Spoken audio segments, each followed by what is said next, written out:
If we're going to dig deeper with financial ratios, we not only want to compute our own ratios, but we want to dig into how is this profitability generated and maintained, and how is the efficiency managed within the company, and how is leverage managed. So there are a lot of clarifying questions that you might want to answer in addition to the 4 that I've introduced so far. We need to understand how profitability and efficiency and leverage all relate. We need to identify the things that affect profitability, the things that drive sales, what the composition of the assets are, how assets are being paid for, and how liabilities are managed. So we need to pick a start point. So if I were going to pick a start point, I'd want to pick something which was going to be the least amount of effort and give me the most information that I can use. So here's where I'm going to start. I'm going to start with something called common size financial statements. On a common size financial statement, each line is going to be shown as a percent of some appropriate total. In the case of a common size balance sheet, we're going to show the composition of assets. So we'll be looking at the percent of total assets that each line represents. The percent that cash is of total assets would be the dollars in cash divided by the dollars in total assets.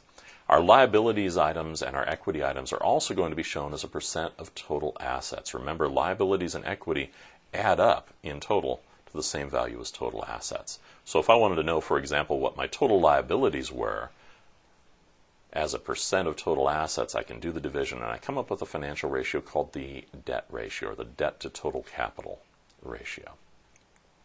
On the income statement, if I'm working through a common size income statement, I'm going to look at each of these items as a percent of sales. Sales on the income statement is going to be that appropriate whole or that appropriate total that I'm going to use. And our profit margin is going to be net income shown as a percent of sales. We don't make a common size financial statement. There are other ways to examine relevant information that would be more helpful. So let me go ahead and move on. Here's an illustration to show the common size income statement and how it's done.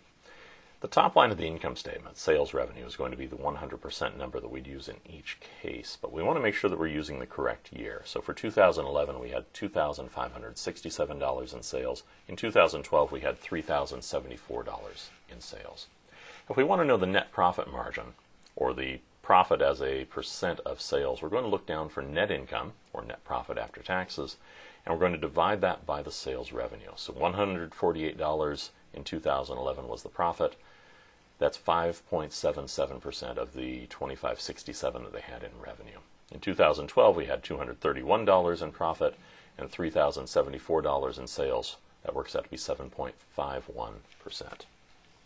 Each of the numbers in between could be computed as a percent of sales. So if we wanted to know what our gross margin was, we'd take the gross profit number for the year and divide it by the sales for the year. 856 divided by 2567 would give us the gross margin.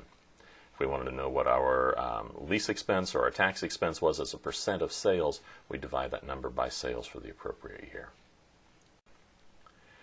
In the case of a common size balance sheet, we're going to follow the same sort of an idea. We're going to divide any of those line items by the 100% number, and the 100% number is always going to be total assets.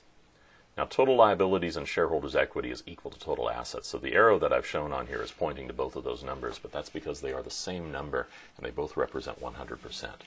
If I want to know total liabilities as a percent of total assets, I'm going to take the total liabilities number divided by total assets. In 2012, it was $1,643 in total liabilities and $3,597 in total assets. In other words, the company had a debt to total capital ratio of 45.68%. Liabilities made up 45.68% of total assets for the firm. And as you can see from the numbers, this has increased slightly from the prior year. Vertical and horizontal analysis are terms that you sometimes use in conversation, or that you'll sometimes see used in finance textbooks. And vertical analysis simply means comparing the figures as a percent of some relevant total. So our common size financial statements are going to be an example of vertical analysis. We could replace each of the numbers on the income statement with a percent of sales.